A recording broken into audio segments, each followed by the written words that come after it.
부동산 투자의 가이드가 되어드리겠습니다. 부동산 가이드 이주호입니다.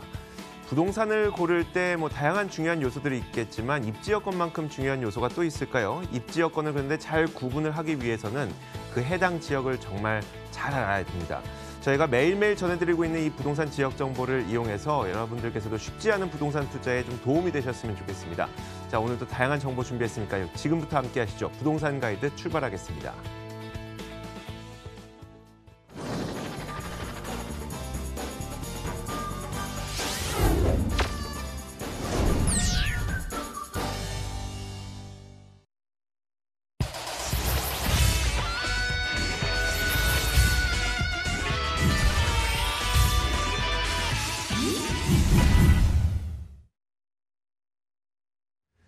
자, 오늘 첫 번째 코너 생생부동산 클리닉 이분과 함께 하겠습니다. R&D 하우스 김기현 이사 나오셨습니다. 어서 오세요. 네, 안녕하세요. 네, 반갑습니다. 자, 오늘도 방송 보시면서 궁금한 점 해결할 수 있게 저희가 무료 전화와 무료 문자 열어놓고 있겠습니다. 무료 전화는 02-2077-6356번 이용하시면 되고 무료 문자는요 013-3366-8290번 이용하실 수 있습니다. 자, 김기현 이사와 함께 오늘도 한 가지 공부를 해볼 텐데 처음에는 이제 굵은 숲에서부터 큰 숲에서부터 이렇게 조금씩 줄여나가고 있는 상태예요. 네. 서초구에 대한 이야기를 저희가 2번가량 들었는데 오늘도 이 서초구에 아직도 할 얘기가 남으셨다고요? 이제 어떤 시작이 됐으면 마무리를 해야 되는 시점이지 않습니까? 그래서 2부에 걸쳐서 이제 말씀을 드렸는데 마지막으로 이제 활용 점정 시간을 이제 갖도록 하고요. 왜 서초구의 가격들이 이렇게 형성이 됐고 그리고 앞으로 또 강남구와 서초구의 그런 지역적인 개발 호재가 가득한 그런 지역 그리고 그런 투자 유망 지역을 예측하는 시간으로 이게 좀 접근하는 그런 시간이 됐으면 좋겠습니다. 네, 한번 이야기를 들어보죠. 네네. 지난 시간에 걸쳐서 2번 시간에 걸쳐서 제가 이제 서초구 부동산 호재에 대해서 이제 말씀을 드렸는데 그 앵커님이 말씀하신 것처럼 숲과 나무 이거 동시에 같이 볼 수 있는 해안이 굉장히 중요하다라고 이제 말씀을 드렸어요.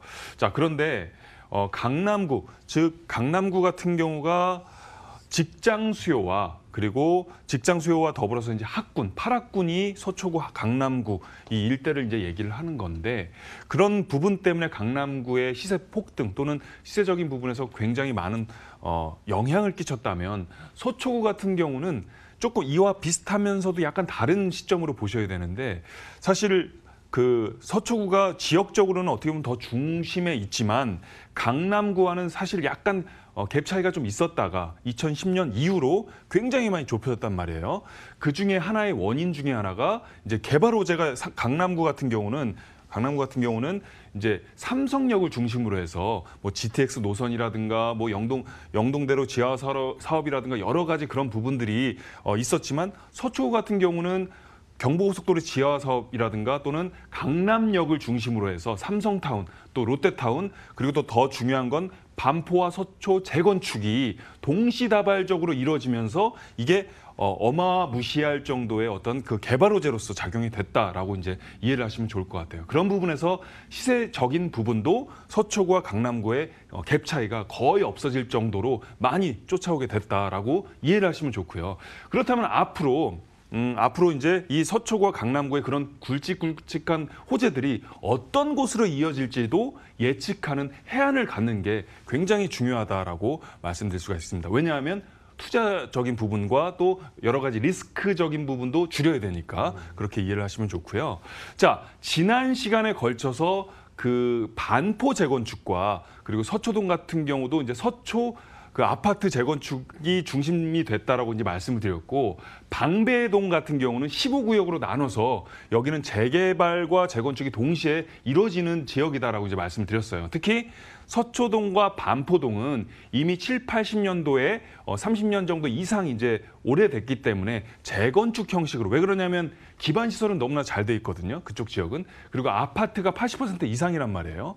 그럼에 반면 방배동 같은 경우는 아파트가 50% 이하란 말이에요. 그래서 다세대라든가 단독이 더 많기 때문에 비슷비슷하기 때문에 그런 부분에서 이제 구역으로 나눠서 재개발과 재건축이 같이 공존하는 시스템이라면 양재동 같은 경우는 고도 제한 지구라든가 이런 부분이 걸려 있기 때문에 다세대가 많아요. 그런데 2010년 이후로 여기도 마찬가지로 R&D와 R&D 산업 이 결부가 돼서 문화단지와 더불어서 이 양재 이동을 중심으로 해서 그 지식 기반 상생 산업으로 같이 결합이 됐기 때문에 앞으로 R&D 양재동 같은 경우는 그런 부분을 중점적으로 보시면 더 좋다라고 이제 말씀드릴 수가 있겠습니다. 자, 서초 롯데타운을 이제 보자면 양재동 같은 경우 그리고 우면동 같은 경우 120만 평 정도의 R&D 그리고 커넥션이라고 해서 문화와 산업이 연계된 지역으로 앞으로 이제 개발 호재가 작용이 된다면 이 강남역 일대를 눈여겨 보셔야 되는 게 자, 강남구 같은 경우는 네. 우리가 이제 삼성동 그리고 그때 이제 말씀드렸다시피 뭐 압구정동 이런 랜드마크식의 어떤 지역이 있다면 네.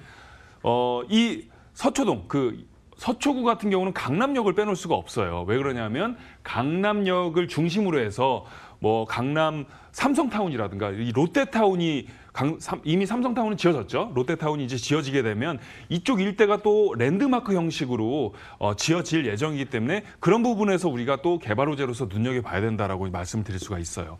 왜냐하면 굵직굵직한 호재들이 있으면 있을수록 그 여파가 굉장히 많이 커지거든요. 그래서 경제학 용어 중에 팔레토 효과와 그 롱테일 효과라는 게 있는데 사실 여기는 꼬리가 모여서 어떤 이익을 만들겠다기보다는 팔레토 효과처럼 우두머리식으로 개발 호재가 이렇게 중점이 되면서 그 여파가 퍼지는 거거든요. 그렇게 이해를 하시면 더 좋다라는 거죠. 그래서 경부고속도로 지하화 산업까지 이렇게 구별이 되면 여기가 가시화가 되면 이 일대도 역시 또 어마무시할 정도의 개발 호재가 작용이 된다라는 거고요.